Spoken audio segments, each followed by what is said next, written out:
before I get started, by a show of hands, how many of you guys have heard of Sandy Hook or Sandy Hook Promise? If you haven't, that's okay. I'm going to explain it. All right, so this is what we're talking about today, guys. There's some things that's going on in our country that we can help prevent, that we can stop, and that we can all make and do our part in making this go away. So in just a few moments, I'm going to tell you guys what I'm talking about, what's been happening, and then what we can do going forward. Now, he did introduce me as Glenn, but I like to go by G because I think I'm kind of cool, so just call me G. So, all right, so real quick, I want you guys to look at whatever screen you're looking at. I want you to pay attention to these four testimonies we have from students. Each one of them has something in common. Whatever someone was planning to do or wanted to do, it already happened. Now, the question is, why didn't they? Oh, hold on. There we go. Why didn't they say something? So we're going to talk about things that delay people from saying something, what we can do to say something, and how this is going to change overall. Now, the presentation to say something, I'm here with Sandy Hook Promise. Sandy Hook was an elementary school in Connecticut where a young man walked into that school and he did some things that started a little bit of a trend in this country where people feel the need or the urge to involve themselves with bringing weapons to school or guns to school and things like that. So I'm here to tell you guys that that is not something that's normal, that is not something that you guys should have to go through, because that's nothing I had to go through. So we're going to talk about us being a part of a community, so to say.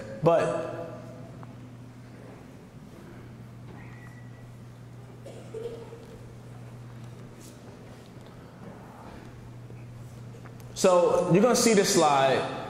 It's going to be different variations of this slide throughout the presentation. And I didn't put it in here 3, 4, and 5 times because I'm getting old and I forgot. It's because it must be important. So every time you see the slide, I want you to look at it and go, there's that slide again. Now, the way we're going to eliminate students having these thoughts or feeling the urge to be involved with this kind of things, it's going to be 3 simple steps. The first step is look for the warning signs, signals, and threats. Can you guys repeat that?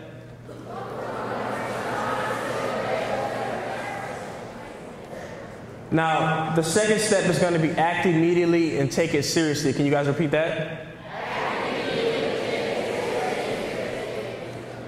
And what's that last step? It's pretty simple, right? Now, is that like a song or something? All right, now.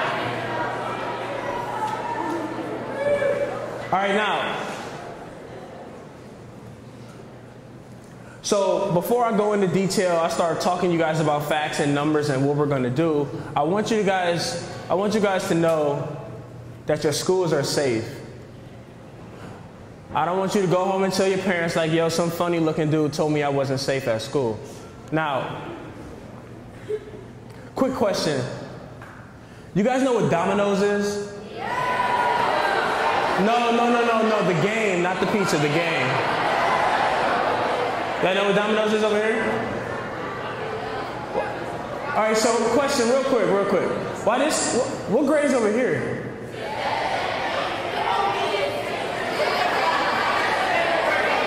So, what grade's over here?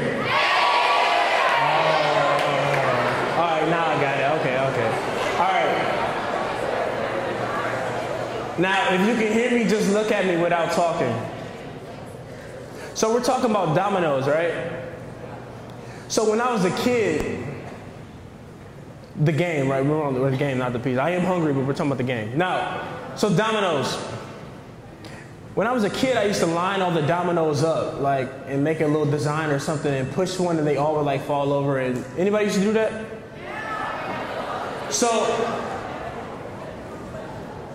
So let's think of students as dominoes. You might go through things in life. You might tilt back and forth with negativity or depression or anything you're going through in life. But what we're here to do is we're here to talk to you about ways and how we can help each other.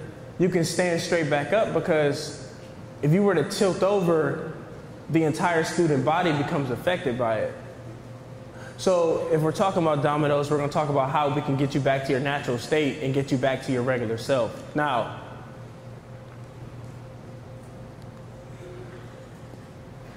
who can tell me the first number that sticks out to them on this slide?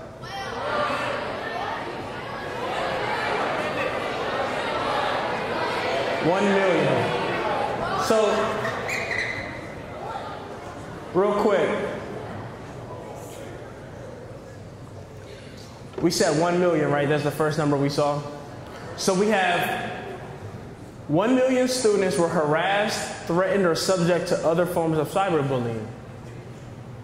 We also have 1 million students did not go to school at least one day in the last 30 days because they felt unsafe on their way to and from school.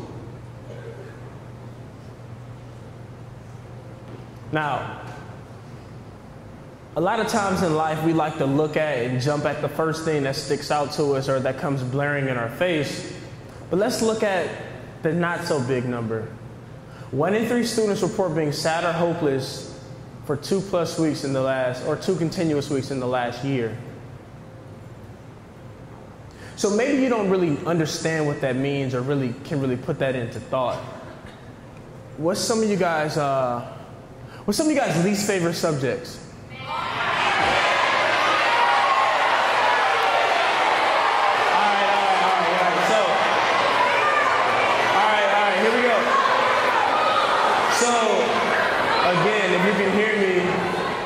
If you can hear me, just look at me.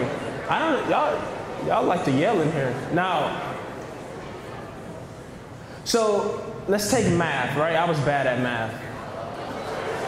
I'm sorry, no clapping. I'm sorry if the math teachers are in here. So I got an explanation on how I want to explain this. Now, math. What math y'all taking over here? Algebra. Okay, so algebra. So me and algebra, we don't really get along, right? We have like a hate-hate relationship. I'm not good at it. It doesn't like me. I don't like it. But every single day from, what time you guys in school? 8 to what? All right, so 8 to 3. 8 to 3, I have an algebra test every day. All day for 2 weeks. Now, think about that. After about 3 or 4 days, you're going to get so used to it. This is going to be life at this point. This is how things are going to be. This is normal. Feeling sad, feeling hopeless, feeling down on yourself. You're going to wake up knowing today is not going to be a good day.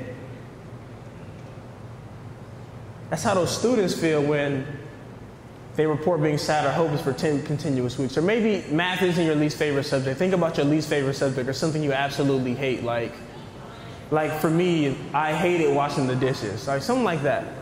Something you absolutely do not like, but you got to do it every day, all day. You didn't get any better than yesterday at algebra than you are today, but you still got to go in there and take that test no matter what. Now, that's that slide I was talking about we're going to continuously see. Individuals show warning signs and share information before they attempt these threats or attempt suicide. 37% of violence is sent electronically. Who knows what I mean when I say electronically? Or let's think even bigger than social media. Let's think as far as anything that our cell phones or our iPhones or Androids. I hope you don't have Android, but no, I'm playing. Now, Now, anything that our phones are allowing us to do, and 28% of that is used through social media. Now, mass shootings, on average, from the research that we've gathered, are planned for about 6 months in advance. Now, you just told me you're in school from 8 to 3. That's 6 months of warning signs and things like that that we're not paying attention to, that we need to be looking at or focusing on. So I know you know now, like, you're probably asking, like, what is a warning sign? Let's figure it out. Like, how can we help stop this? Now, 70% of people who go through with suicide, they tell someone their plans beforehand, or they give, again, a warning sign.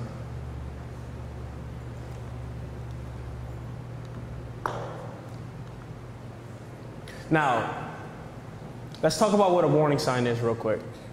Thoughts and feelings, along with behaviors that indicate significant change and that an individual may be in need of help.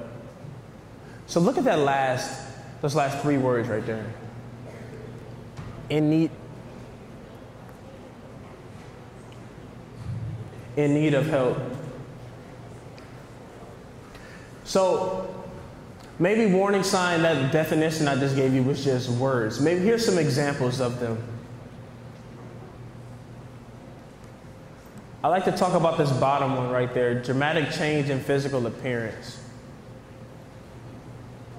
I might be dating myself, but anybody remember what? Now, dating myself by like showing how old I am. Like, come on, guys. Now, dramatic changes in physical appearance. Now, does anyone remember when Britney Spears cut all her hair off? Anybody remember that? All right, so let's use this as an example real quick. Britney Spears' entire career, she had long, blonde, flowy hair. Next time we saw her, she had a buzz cut. Now, all the tabloids and all the news, the question was, what's wrong with Britney? What's going on with Britney? How many people you think actually asked Britney, was she okay? Instead of just, you know what we do though, instead of asking the person, when we see something that's not normal or we hear something that's not normal, we look to our partner and we go, hey man, you see that? Did you hear that? Instead of actually figuring out if the person is okay or seeing what they're dealing with. And since we're talking about dramatic changes in physical appearance, just because someone changes their hair does not mean that's a warning sign. We're talking about something that's not in their nature, they don't normally do, or they don't normally involve themselves with. For example, my sister changes her hair just about every day. Sometimes it's red, sometimes it's blue, sometimes it's pink, sometimes she looks like Tekashi 6ix9ine. Now, I'm joking. All right. So, we have a warning sign, we also have warning signals. So a warning signal is gestures or actions that transmit information that can be either overt or vague in nature. Now, overt or vague may actually be some words you can't really fathom yet, but we're going to explain them. Let's talk about this first one as we have some examples of warning signals. The first one says, give away possessions. So I'm going to give you guys a scenario, and then you let me know what's a warning signal and what is not, all right? So I have 2 best friends. One's name is Jerome, one's name is Sean. Shout out to all my Jeromes and Seans in here if y'all didn't hear. Now, Jerome, for example, has a really good job. He gets all this cool stuff. I'm talking like Apple Watches, iPads, all this Nike stuff, all this. He gets all this cool stuff from his job. And it's only human like nature. He gives some of the stuff to his closest friends because if he kept all this stuff in his house, he wouldn't have any room for it. Does that sound like a warning signal? Okay, let's talk about Sean real quick. So Sean loves his Xbox, right? Like, this dude probably like invented Fortnite. So, and if you want to come and play the game at Sean's house, you got to bring your own controller, because like he doesn't let anybody touch it. Like, it's probably like 24 karat gold. He puts it like in a glass case with it dusted off at night, whatever, right? So, let's say Sean comes to school one day. In his backpack, he has his Xbox, his gold controller, and his headset that he be talking trash on, right? And the first person he sees at school, he just goes, hey man, here, do you want this? Does that sound like something's up with Sean? Now, the question might be, maybe Sean got a new Xbox, right? Which is possible. But let's find out. Let's not just assume. Of course, I would love a free Xbox, but I'm not going to take an Xbox at the sake of my friend. He's never let you touch this thing. Now all of a sudden he's letting you have it. That's an example of a warning signal, because let's figure out what's going on with Sean. I'm going to hold this until we get you back to something that you love. Something like that. Now, a threat is any communication directly or through a third party that has the intent to harm themselves or someone else. And I'm sorry if this color combination doesn't really work on the wall, but here's some example of what some threats are that we pulled from social media.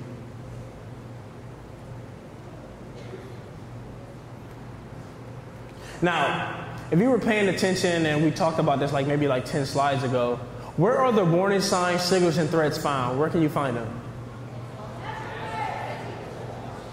Nobody was listening. Social media, y'all. Now, you gotta say it louder then. I couldn't hear you, sis. All right, now. Social media is the primary source for social isolation, along with cyberbullying, things like that, followed by the hallways, the lunchrooms, and the classrooms. Now, I put some apps on here. Rest in peace, Vine. But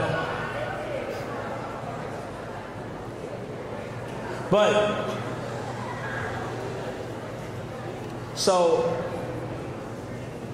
I want you guys, as you look at these apps, right? These are where you can find some of the threats, right?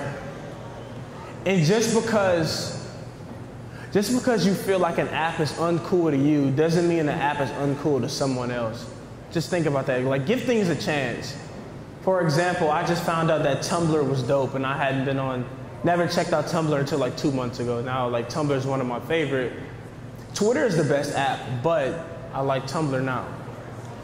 Now, so I know you can barely see any of this, which is a good thing, but these are real screenshots that we pulled from social media, from students that they post on social media. These are the threats. And if you can read a few of these, just because you see stuff like this doesn't mean if you're on social, you have to go on social media and look for something to be in your face just like this. But it can happen. And if you see them, that's where we take that second step, that act immediately and take it seriously. But don't think someone is joking. Now,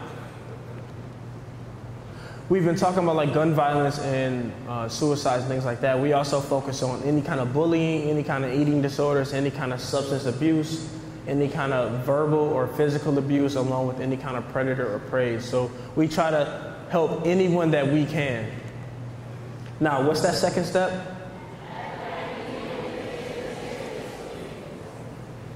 When you hear something, when someone says something, when you read something, you want to act immediately. So remember we talked about that 6-month period where someone planned something? If someone is at the beginning of that 6-month period, you don't want them to go through what they've been planned, that negativity and things like that if they're at the beginning of that 6-month period. if they're at the end of that 6-month period, you definitely don't want them to go through what they've been planning. And you might be asking, how am I going to know where they're at in their 6-month period? That's why you act immediately, because you don't know. Now, here's some examples of what delays students or people from acting immediately when they hear things. That's the number one common excuse right there. He just wants attention, it's not real. As you can see how things have been happening in our country, it's very real, and that's why we need to take things serious, and we need to take students serious and not just ignore them. Now, there is no entry age. This can happen. The effects of students going through things, let's see, bullying and all that stuff that they have to deal with in school can happen to anyone. For example, the organization that I'm a part of, 20 first graders had their lives taken. First graders. It wasn't someone getting bullied at that school, but you really never know who you could be helping out by just, again, getting someone some help or saying something. Now, we encourage what's called an upstander behavior, not a bystander. Now, I believe a couple years ago on Twitter, there was a video going viral about 2 young kids trying to fight in the street, and then a gentleman broke it up. Anybody remember that video at all? All right, so let's take that for example, which is a real video. That was a real fight about to happen. And the gentleman stopped him and he said, "Look around you. Everybody's just laughing, just trying to record it. Being a bystander is just holding up your phone, being the first one to get on what's that, World Star or..." So,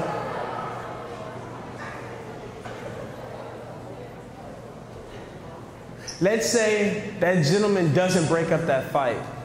And there's always like a loser, right, in the fight. Someone loses the fight. And he gets home and he sees this on Instagram, Twitter, it even made it to YouTube. It's on every social media outlet possible. And he says when he gets home and he says, the next day someone says something to me about this, I'm going to do this.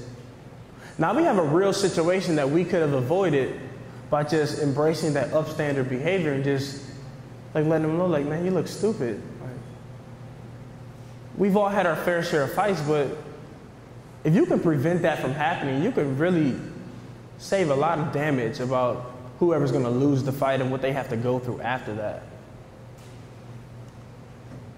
Now, what delays us from acting immediately? You might be, I ain't no snitch, I ain't no rat, I ain't no traitor. All right, that's what we say, right? How many of you guys got siblings in here? Older, younger? All right, hands down, hands down, hands down. Hands down, hands down. So, take me for example, right? I was a very annoying little brother to my sister. And every time I saw her do something, I had to tell. I was like, "Ooh, I'm telling mommy." Like every time she did something, right?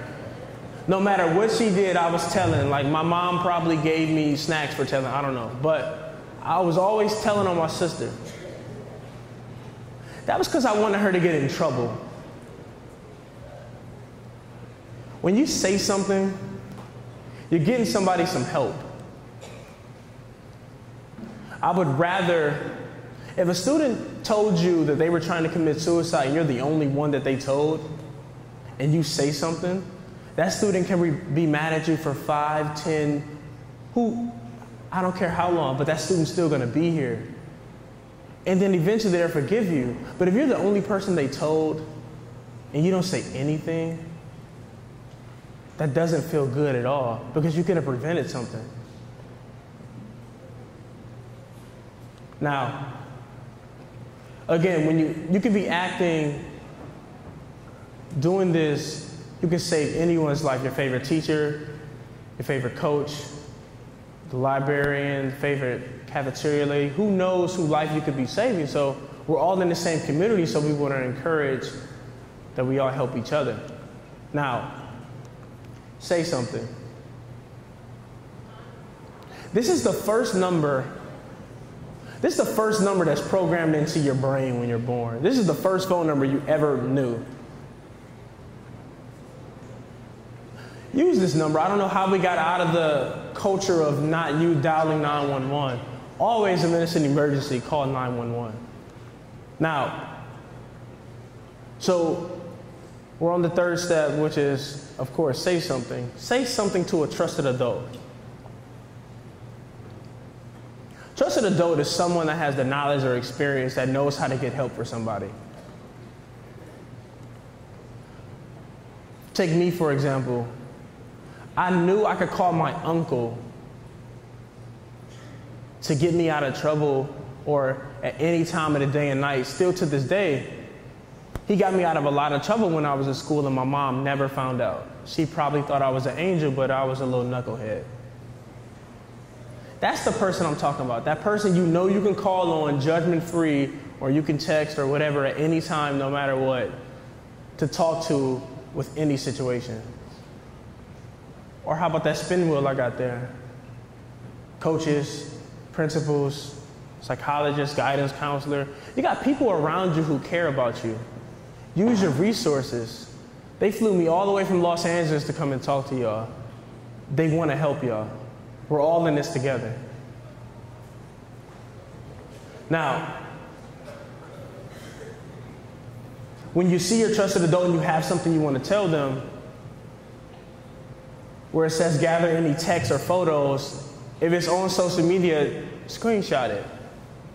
Because again, they can delete it. Just because they delete something doesn't mean they got help.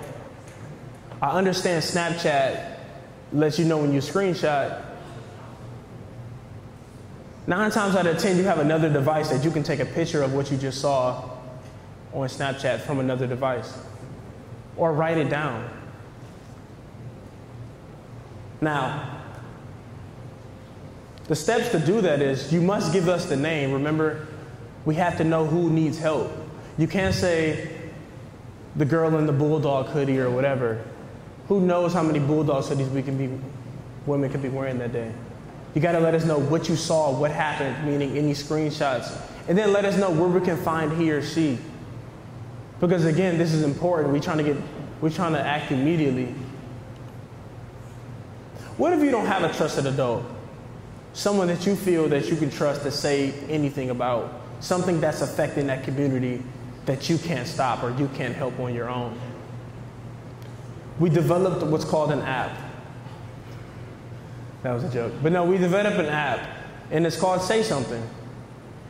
You could submit a tip anonymously and let us know, the people in your school know what's going on, and you don't have to let us know who you are. You can submit a tip via app. We have a 24/7, what we call crisis center, where you can have two-way dialogue with someone and let us know what's going on. And depending on the situation, law enforcement may have to get involved. Now, you can submit a tip through the app. We have a phone number, and you can also submit a tip online. So I don't want you to look at this and go, oh, I'm never going to use that. I have apps on my phone that I have never opened, but I downloaded them anyway for just in case. So when you have time and you got service and whatever, pull out your phones and you go ahead and just download that. Just don't forget, seriously, because you really never know what can be going on. Or take a picture of this screen for later. I don't care. Do what you got to do. Just make sure you download this, because you could really save a life. Now, the crisis center, as I was saying, they're going to partake in what's called two-way dialogue. Anonymous dialogue. You don't give your name, they're not going to give their name. This is not someone who's involved with the school. This is someone that works for Sandy Hook Promise. You call us 3 in the morning, 6 in the morning, 10 at night. We don't care. Someone will be there to talk to you. It will not be a robot. It will be a real person. You let us know what's going on. Then we're going to contact all the people that are involved in here at this school, and then they're going to proceed with what's going on and how we can stop this. depending on the situation, again, law enforcement will get involved. For example, a student submitted a tip that another student said they were going to try to commit suicide once they got home. They submitted a tip through the app, but the student didn't know where the person who wanted to commit suicide didn't know where the student lived. He just knew that the student lived near a water tower, but he knew the student's name. We had the police at that student's house within 2 minutes. We act immediately and take it seriously. Now, again, I hope you don't have Android, but if you do, that's what it looks like. That's what it looks like. Say something. That's how it's going to look, that little symbol. Remember, download that, seriously. Now, when you get on the app, you're going to create what's called a 4-digit code. You get a 4-digit code, you get one. What's that Oprah thing? No, but everybody gets a 4-digit code. You make up your own. You don't share that with nobody, maybe your parent or something, but that's your 4-digit code. You don't tell us, you don't tell anybody else in the school, because again, if you do, it's no longer anonymous. The only thing we're asking you to do is just associate yourself with a school so we can know what school officials we need to contact, because again, maybe you do know a student's name, we need to contact someone at the school to get an address to stop something immediately, y'all. And I'm sorry this is so small, but when you get on there, you're going to select a concern, if you can see that. Bullying, drug abuse, I don't know, anything you see that you feel is affecting the community in a negative way, we got something for it. And then you're going to type it in this box, what you saw. And then if you have a name, maybe you don't have a name, you got a nickname. Put a nickname in there. From there, you're going to get this long, well, one of these are all of them, but it's going to be a message called a canned message, meaning it's going to say, thank you for submitting, we're working on this, and then someone is going to contact you. They're going to write back through the app. They're not going to call or text you. They're going to write back through the app and try to get as much information as they can to figure out what's going on. Now, let's say you saw a bullying situation and you submitted a tip. Then 2 weeks later, you see the same student getting bullied by the same student. You can go back in and update that existing tip. And that lets the school, it's going to notify the school officials again. And that lets them know whatever they tried to do the first time didn't work. They need to try something else because that student is still getting bullied. You can also upload a picture, screenshots, things like that on here as well. Now, again, I'm sorry, again, that's too small, but that's an example of the two-way dialogue. Now, you can submit a tip on the website. It's the same thing. It's just on one screen. Of course, on your cell phone, we can't get everything on that little screen. Submit a tip online. It's going to have the same thing. Other than that 4-digit code, it's going to give you a tip ID number and a password once you submit it. So if you want to update that, it's going to be at the top of the screen.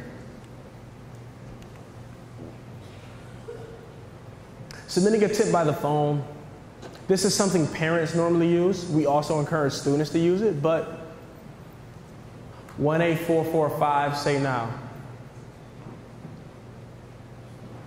It's going to be the same thing. You're still going to associate yourself with the school. At the end of the call, they're going to say, give you the tip ID number and the password to go back in again and update that tip. That's what it looks like. Phone, app, website. You guys are the eyes and the ears of the school. Who doesn't believe that? It's because you are. You guys know everything before the staff knows it. You guys know who's going to fight who after school and where, probably before the second person in the fight even finds out about it. And it's true. It happens. this is when we stop things. This is when we encourage that upstandard behavior and don't let it get to that point. Now, I went to talk to a school down in Miami, Florida, and I gave this presentation. And a student submitted a tip that another student brought a gun to school. Everybody gets alerted, the police come out, and they found out it was a BB gun. So you might say, oh, it was just a BB gun. But that student was getting bullied. And he wanted to show that gun, that BB gun, to the bully to make it seem real. But let's say that student doesn't submit the tip about that. And the student who was getting bullied, bullying of course is not accepted, but he does show that gun and the bully thinks it's real. Now the bully comes the next day with a real gun. Now we got a real situation we could have just avoided by saying something. So you never know how small things start out and how big they can actually get. And if you're not feeling like your normal self and you're having negative thoughts, you can submit a tip for yourself. Don't wait for someone to pick up on your warning signs or your warning signals. Submit a tip for yourself. Let us know you're not feeling away. We can get you some help. Don't think that you're going to be negatively affected by this or they're going to look at you any different. Everyone needs help at one point in their life, and that's okay. I've gone through years of depression myself, but I'm still here today talking to you guys, telling you what I went through and let you know, like, you have resources, you have people who care about you. Now,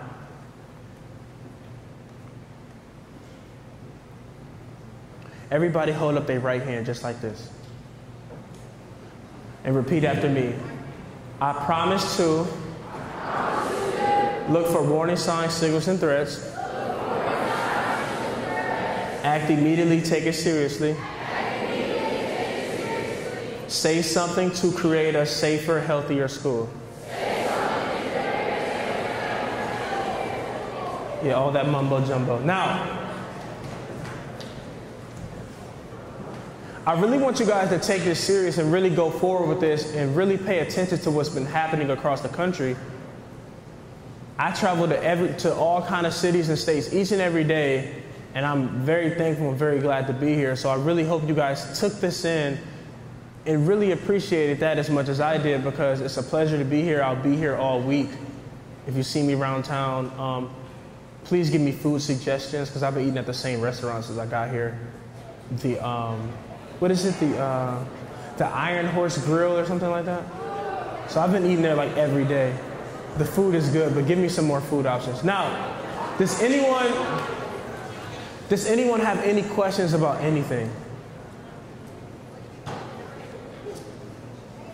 You got to raise your hand. I don't know if you got a question or not. But if not, I'm going to turn this over to the principal, and then that's all I got for y'all. Y'all have a good day.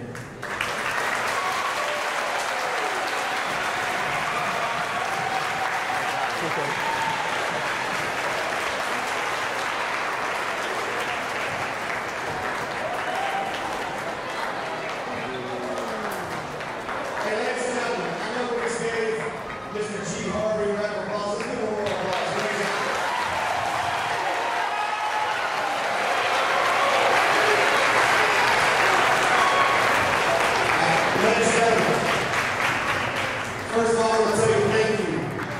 Thank you for representing Franklin School at Maryland. Be quiet, please. I love you. Let me talk a second. Thank you for being respectful. Thank you for modeling what we want to be about and being respectful. Somebody speaks for us. Thank you. He said a lot of great things. All right, but something I want you to hear that he said at the very beginning was he said you are safe here. You are. All right, we have incredible staff, we have incredible community, Brandon PD, Rankin County, Fire and Rescue. Guys, you're in a great place where we make a phone call, and I feel like before I even hang up the phone, I hear people almost here, because everybody comes because they love you. All right? Now, I'm not trying to joke around, but we may not always like each other. It is obvious. And some of the things y'all put on social media, from some of the things that y'all say and do to each other, y'all don't always like each other. Right? But I would love to think that we at least love each other in a way that we don't want anything bad to happen to people. We may say some mean things, right, but we don't want anything bad to happen. So this is a great opportunity. I know that it may not be the most comfortable thing you do with raising your hand. Are you? All right, 90% of what we find out about is from y'all doing the right thing. So please, this is serious. Now, he said multiple times, you're safe here, you're protected, we love you, but this is serious. This is not a joke. Right? This is